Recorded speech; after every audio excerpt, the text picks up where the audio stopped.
May it serve all being.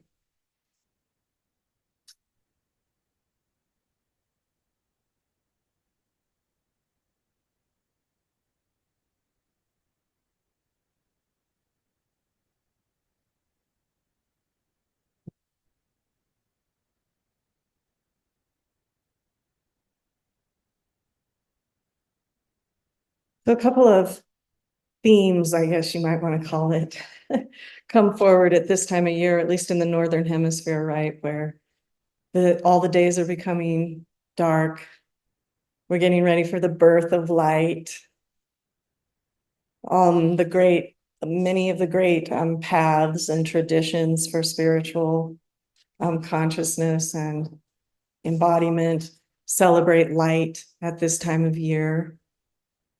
And also the holy aspect of it, holiness, holiday, holy days, wholeness, wholeness, that which is beyond division, the the wholeness that is.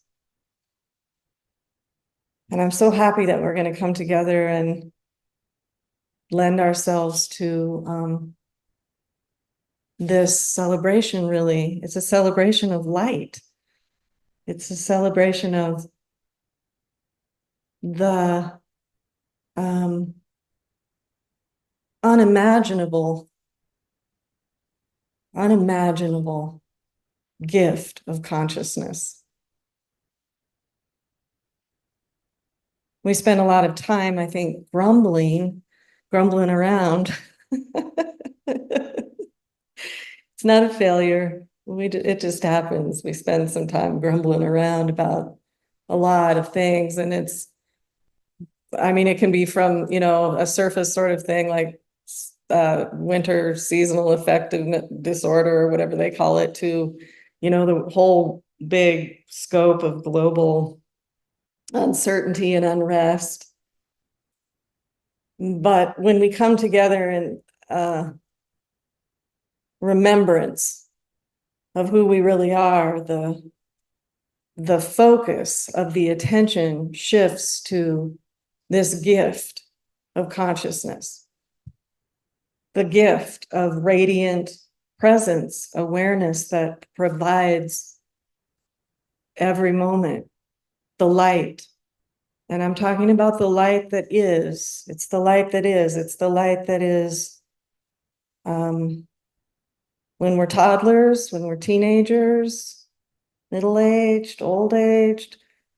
It's the seeingness, the awareness, the consciousness when our eyes are closed, when our eyes are open, when we're asleep, dreaming or awake. That becomes quite fluid in definition at a certain point.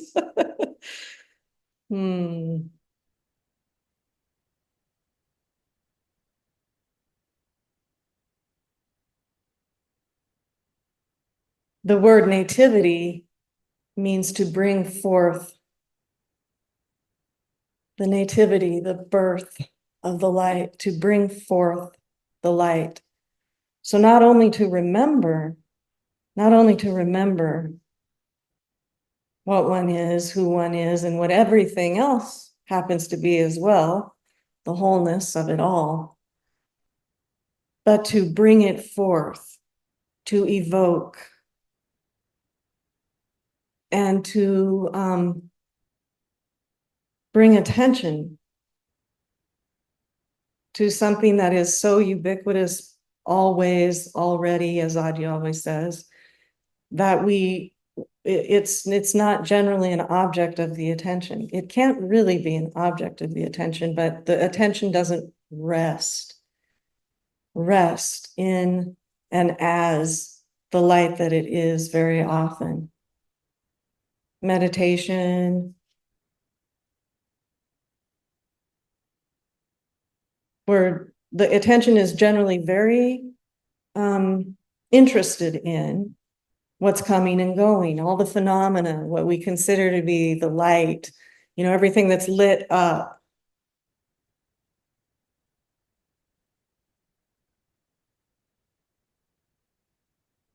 But when the attention begins to Wonder,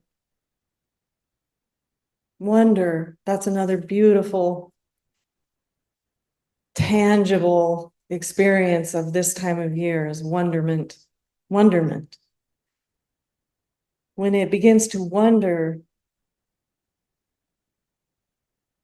and your wondering could be different, but it could be as simple as, what is always here? What is here, regardless of the shifting light show? What is the light that is lighting the world? I am the light of the world. I am is the light of the world.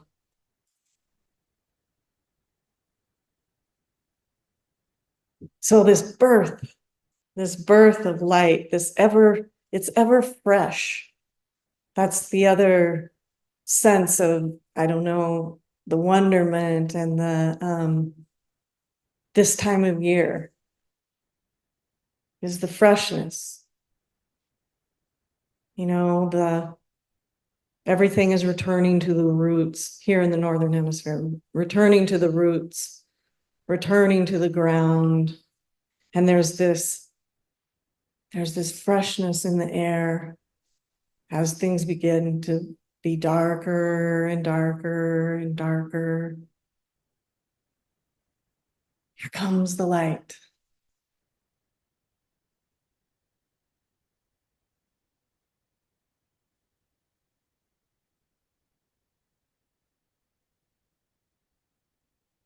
I think the Western mind can have a lot of, in the 13 years I've been teaching, I've seen a lot of fear around the darkness, what some have called the void. I don't like that word. It doesn't fit the experience here. But the radiant ground that is before and beyond all experience, all position, all definition, all identification, that which is beyond and before, the radiant dark light. The Western mind gets a little scrambly, a little itchy.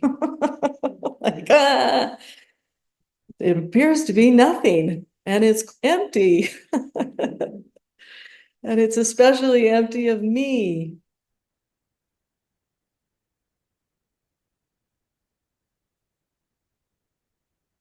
But that direct knowing of each moment as the birth of the beginningless beginning from the dark ground. It's not just a philosophy, it is actual. It's actual. Brings a quality to one's life that is indescribable. I've tried to describe it in many, many ways. My latest thing is cellular celebration. It's not to say that everything is instantly non-challenging or, we don't have all the poignant beauty of a relative life. It's not to say that the relative life will be relative, but it brings a context to that relativity that is indescribably joyful. Indescribably joyful because it's unreasonably joyful. It's unreasonable.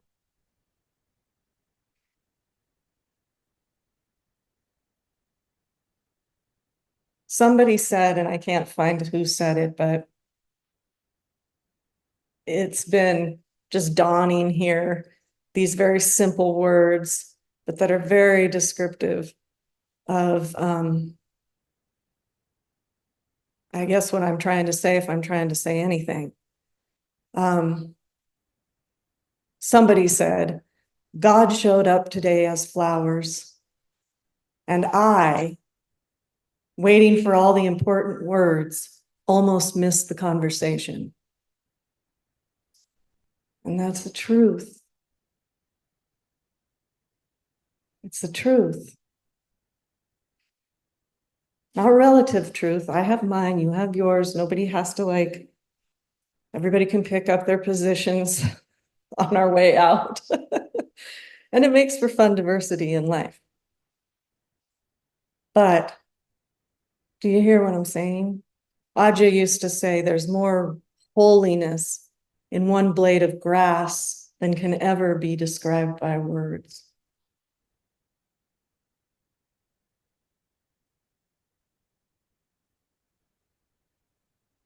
It gets really, really simple.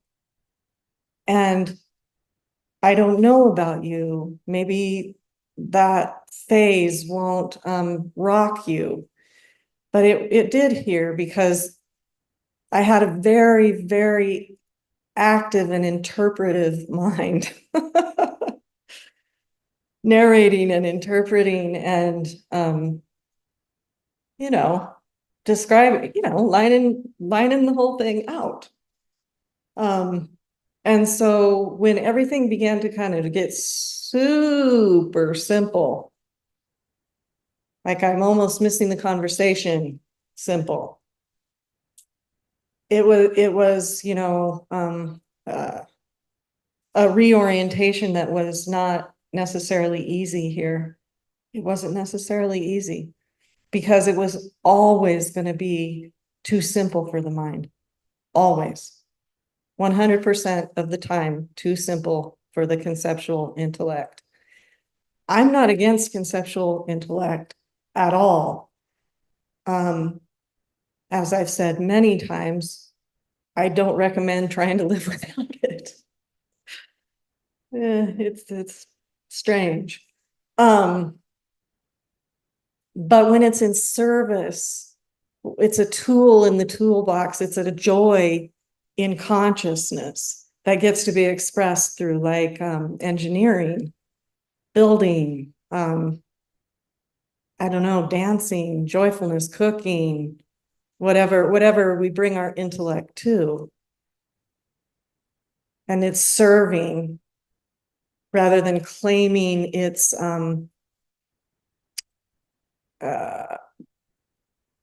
divinity, like absolute divinity. In the Western world, this whole intellectual gig seems to take the primary seat and portray itself as essence, as fundamental, which is interesting because we all go to sleep at night and that all disappears and somehow we live. I mean, we make it through the night without that.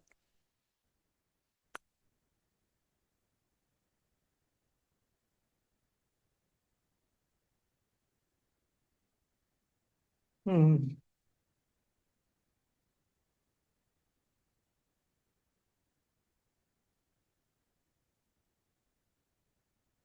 many of the paths, in many traditions, there are the questions that are for the heart.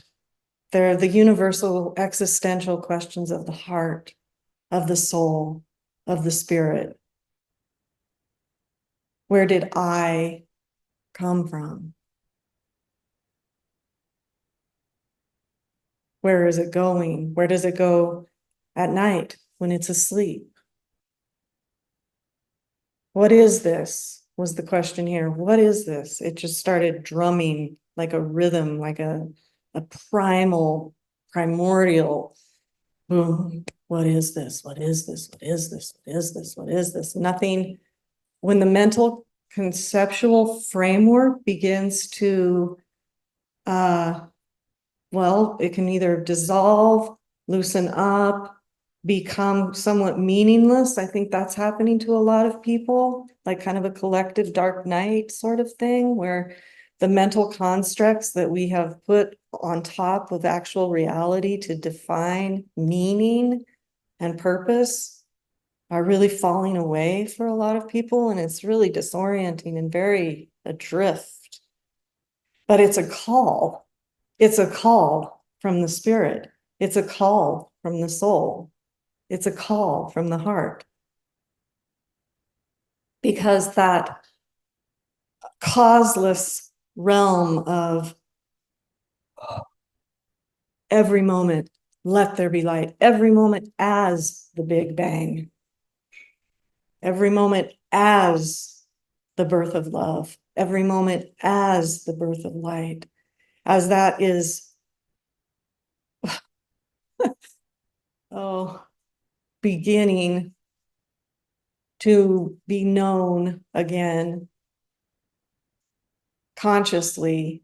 All the mental conceptual framework that is so important has so much arrogance, self-importance, intellectual importance begins to fade, dissolve, deconstruct, dismantle. And it can feel super disorienting, especially to those of us in the West. Like when I teach at the temple with the Tibetans, my sense, I've asked Kenpo this, is this like a Western thing or is, and that's his sense. I mean, we're just very prideful in our intellectual capacity. It's a beautiful thing, but it isn't essential. It isn't the light that lights up the intellect.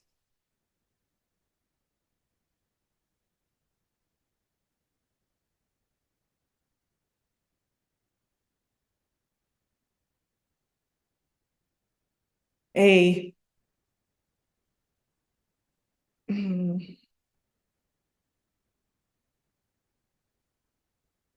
I'm having funny things go through my head, like a sales pitch for context, but a sales pitch for the eyes of awareness, the eyes of presence.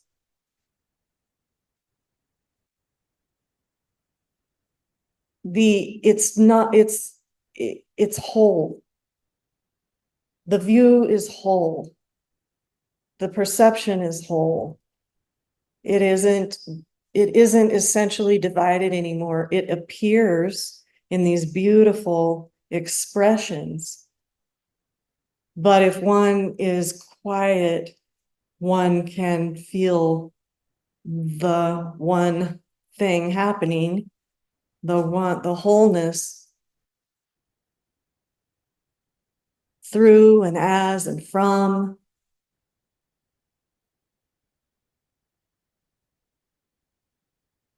And strangely, when the mental constructs begin to they're not so believed. They're not so staunchly and firmly and positionally believed as, reality, then strangely, causeless goodness, causeless joy, causeless love, causeless cellular celebration arises. It's not achieved, rewarded, manufactured.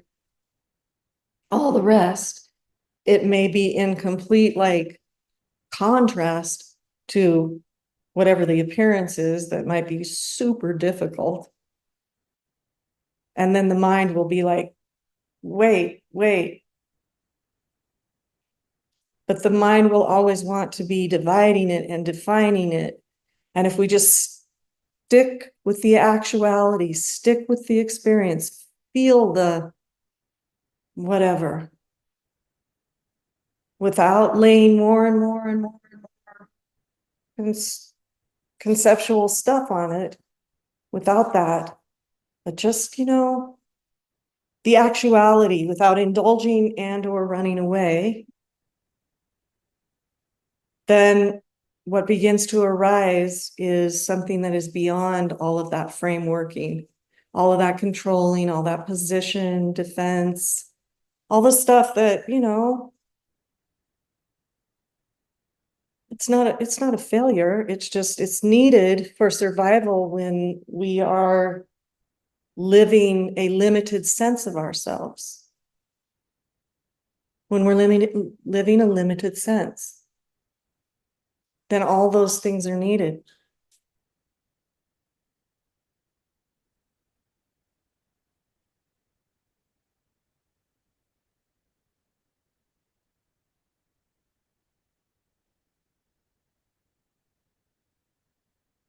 So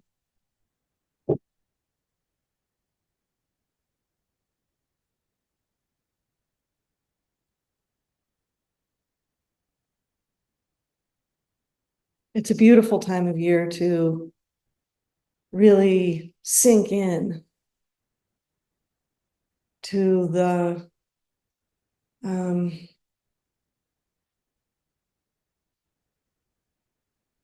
the expressions, of light as it's being born from darkness, because the environment, right, is, or whatever we would call the sun and the moon, is really bringing that forward in a very tangible way. And all the celebrations of light from the different traditional spiritual paths. And just the quietness of winter. The quietness of winter as it sort of brings us into that returning to the root. Returning to the root, the ground, that which is beyond.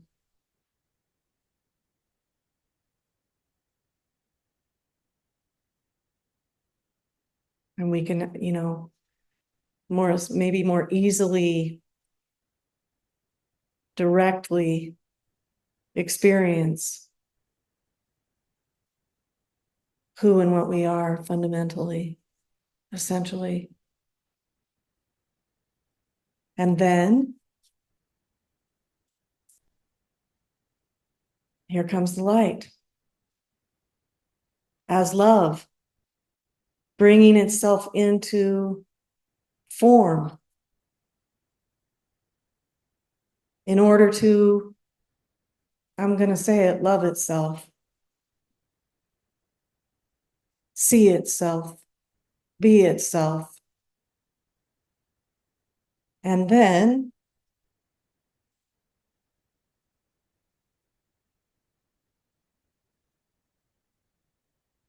through no fault or sin or anything like that, but just through sort of an innocent mistake, the self-consciousness, the ability, the capacity here to experience itself as the reflection, through the reflection, starts becoming in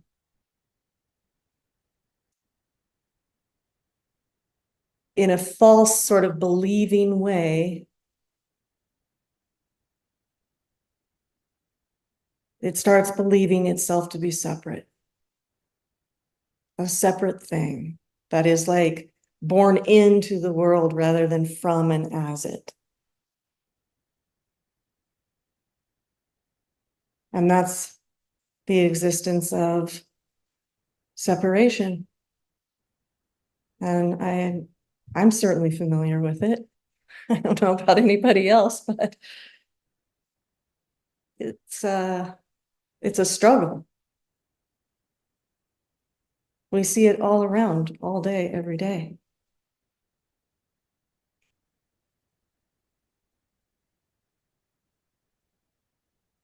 And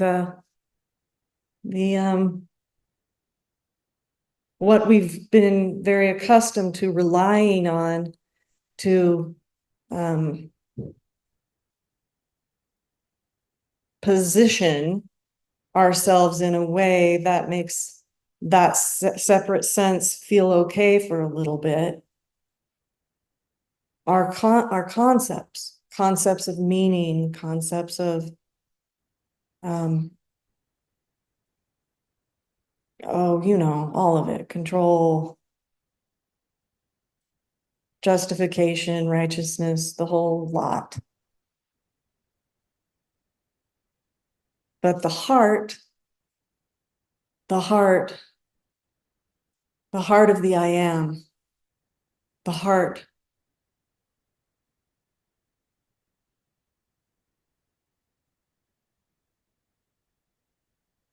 is the organ, the area, the facet of perception that is whole. It sees from and as wholeness. It still has to make difficult decisions like, no, thank you. It's not that it's limited to only yes, it's limited to only no, or it's limited to this, or it's limited to that. It's free, it's liberated. So all potential and possibility is within this expression as love. But it's not divided. It doesn't have to have a position in order to say yes or no, or, like a separate sort of idea, a justification, a definition of the why and all of that. It's naturally responsive.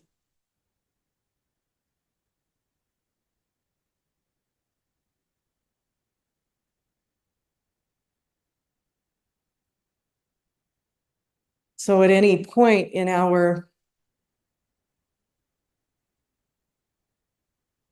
reactivity, we have these nervous systems that are beginning to unwind and beginning to bloom into some other format and beginning to come into a sense of what wholeness embodied is.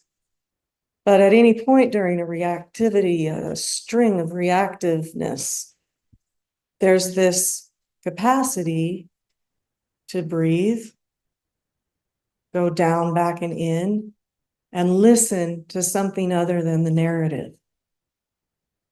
Or even possibly to recognize and remember that light. That light. The light that was given to the world as the world. And in that capacity is a whole new world.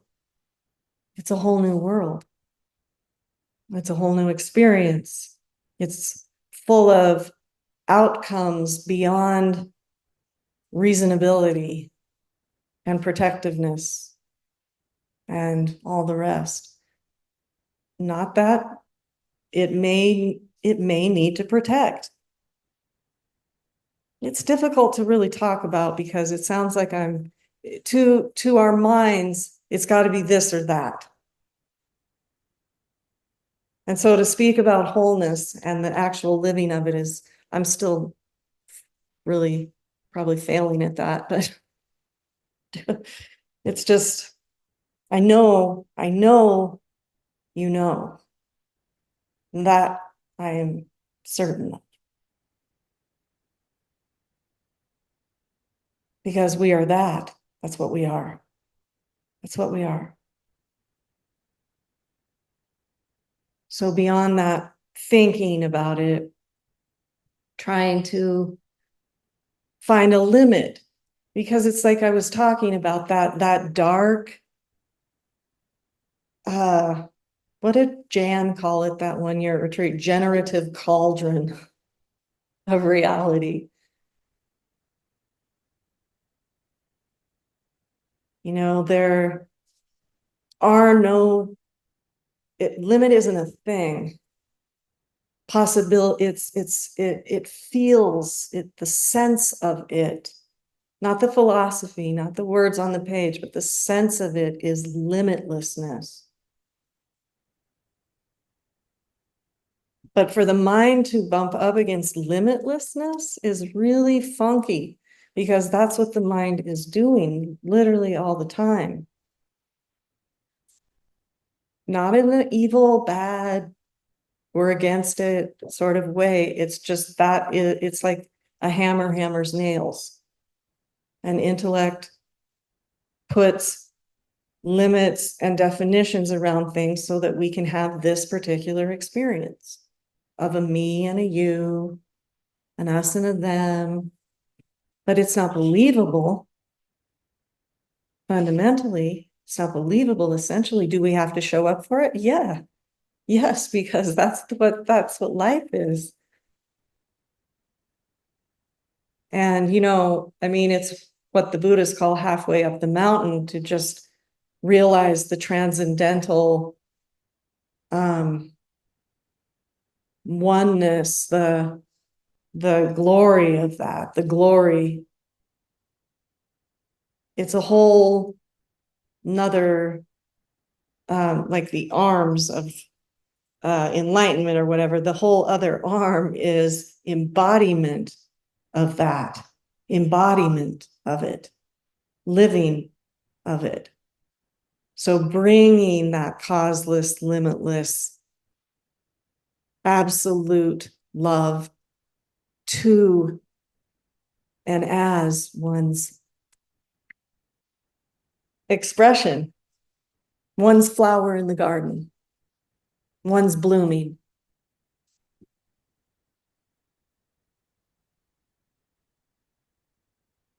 But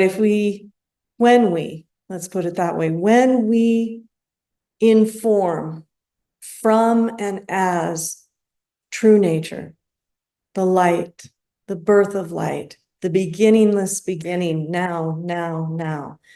When we inform as that consciously, well, I mean, that's the joy of Sangha.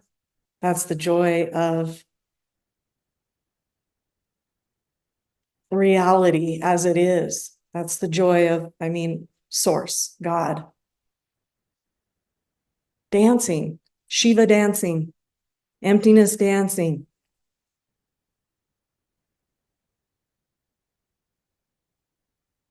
Or from a different path. That's from, the path of Shiva Shakti, from a different path. Source God so loved the world that the Father Mother gave it its only expression, its son, its daughter. Existence, uncovered, unobscured, dismantled conceptually, is joy.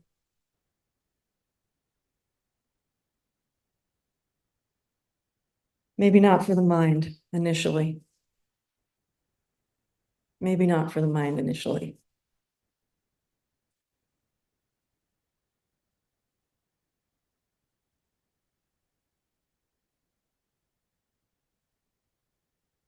Somebody at retreat was talking about how the phases of the mental meaning of everything is getting really, intense.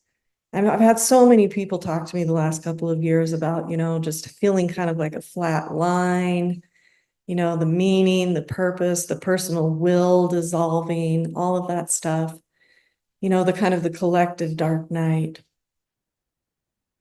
But this is, I'm going to say it, it's a good sign. It's a good sign.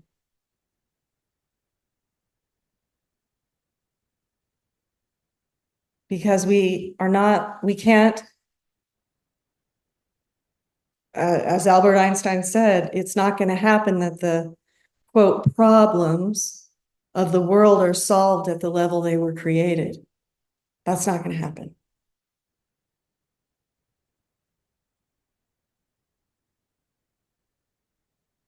So the way we see the way we look at things, the meaning we impose, the beliefs that we consider to be fundamental, the positions we consider to be fundamental to our existence are being dismantled,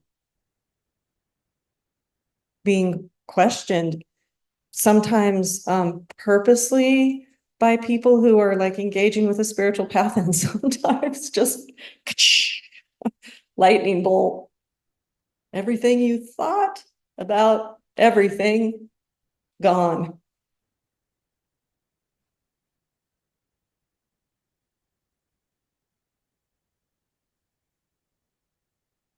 I really feel, here, when all of that started, downloading and being directly experienced a couple of decades ago, I just thank God, because I had a yearning that was like the kind of urge you can't ignore, like, an itch that must be scratched or whatever. You cannot ignore it, to build community. Because I just had this sense that how, with all of this happening in our little isolated islands of our living rooms and our mental abstractions, are we going to do it? I mean, it just was like, woo, community. And I started finding out about the word Sangha and that kind of thing. And very, very gratefully and fortunately, I'm sort of just going from one Sangha bubble to the next at this point. And I'm happy because, like I said, for some reason, I just had this knowing that, this wasn't the lifetime of go up and sit in a cave in the Himalayas by myself. This was the community. This was the community time. Like Thich Nhat Hanh said, the next Buddha will be a Sangha.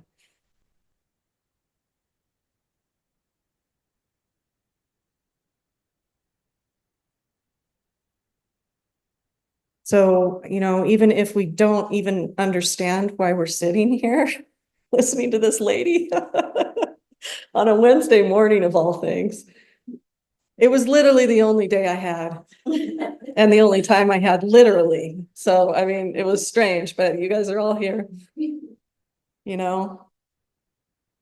If we can somehow take heart, I know we all have our own experience. I know we all have our own language for everything that's happening.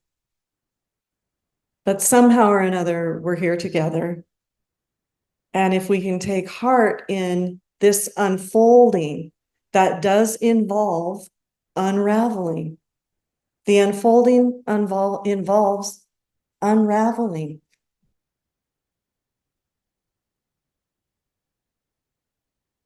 If we can somehow take heart together, that this isn't like just, I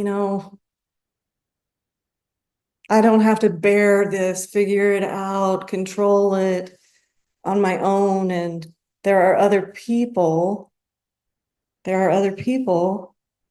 beginning to widen and expand and listen from a deeper, more profound place. And this is all happening. It's happening like apples ripening. Like, we're showing up. We're showing up. We're showing up. We're doing the best we can. We are doing the best we can to view the world from a deeper sense than the mental constructs and mental positions, a deeper sense. It won't show up as a deeper intellectualization. It won't show up like that. It won't show up as a more crafty, well-spoken, whatever. I mean, the words will come and follow, and many of you will write beautiful things and influence people with, words of truth. but it won't show up that way. It's a sense. It's a sense. And it's a commitment, really, a devotion to learning one's language of the heart. You might call it intuition, but it's even beyond that.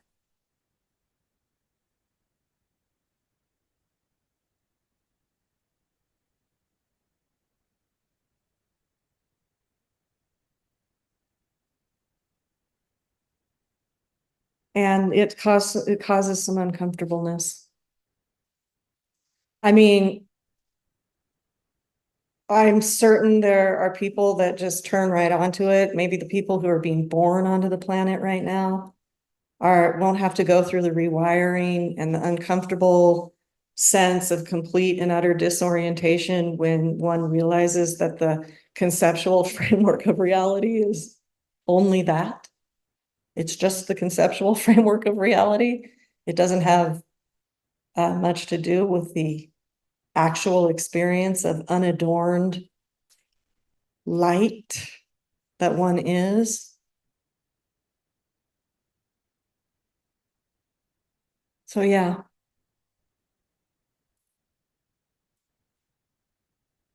I think about the words of Nisargadatta a lot as this, we're kind of like the realization of the still point of the turning world. T.S. Eliot said, the still point of the turning world. You can feel it. You guys can all feel it.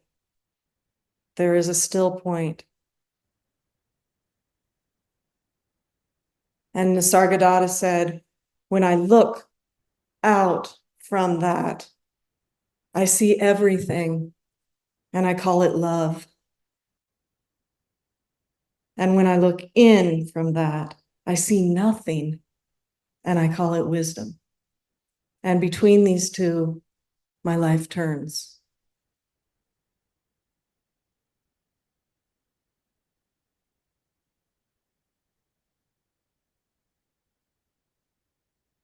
Just as we're settling in and bringing that attention somewhere deep, deep in, back down and in, taking that out breath, recognizing where one is,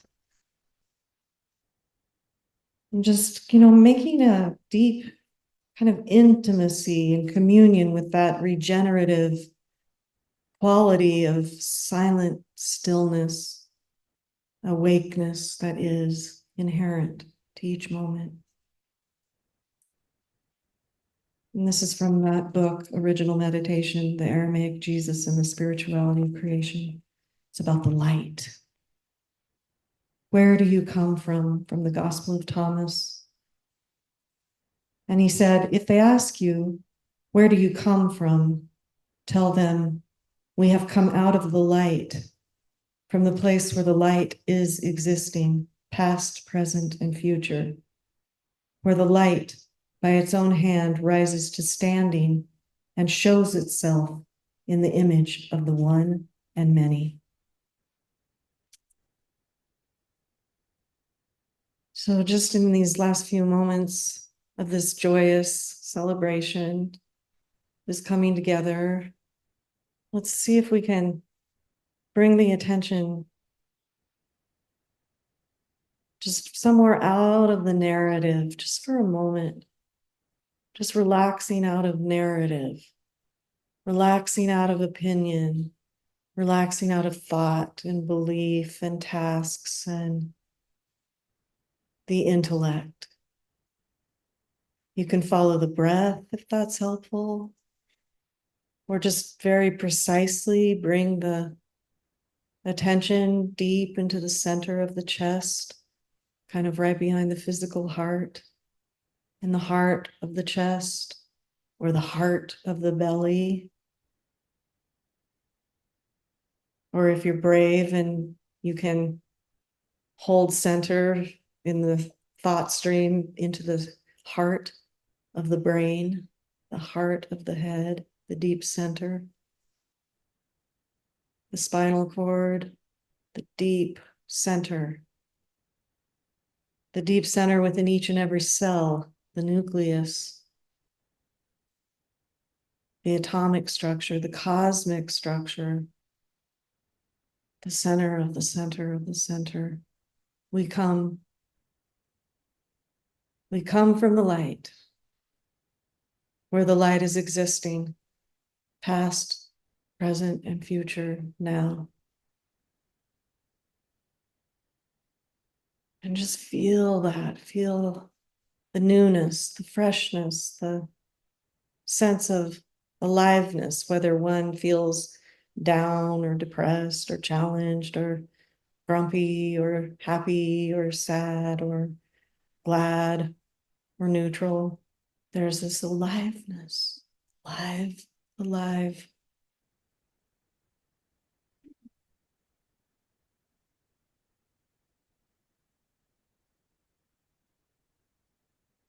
There's a depth, a profundity, and a naturalness, an inherent true nature that is a giving way. It's giving constantly, eternally, infinitely, always, inherently. As water is wet, it's inherent. True nature is giving this moment.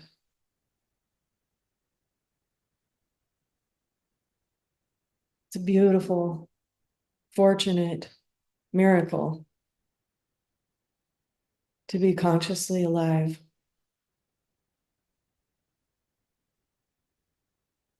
So find that place inside so that you can directly experience it within your own sense of being.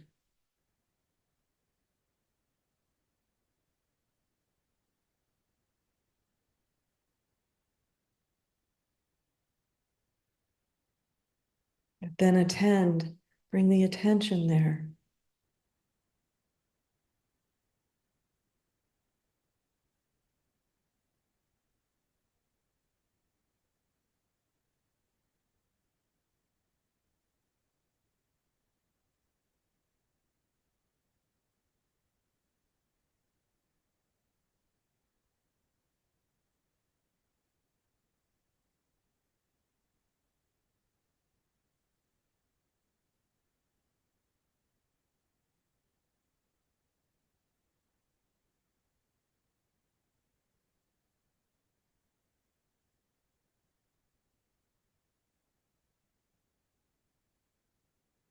And it's deeply habituated.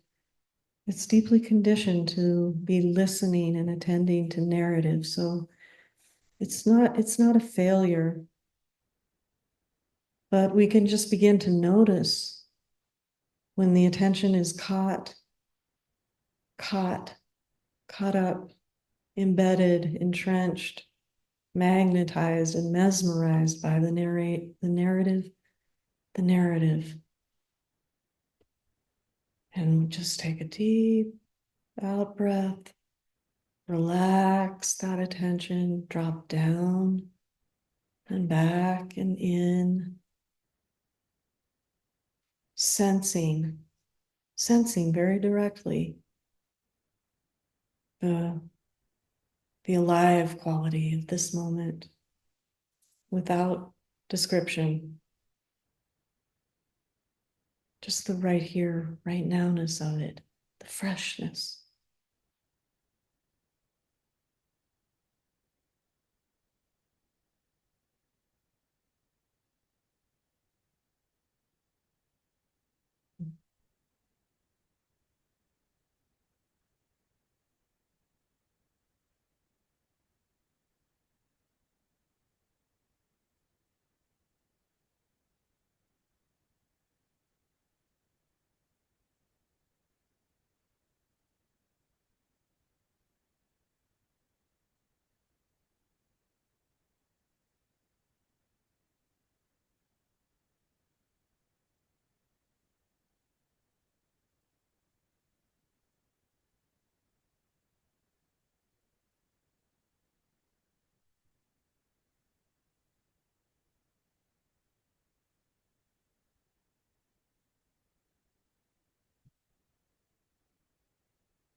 May it serve all being.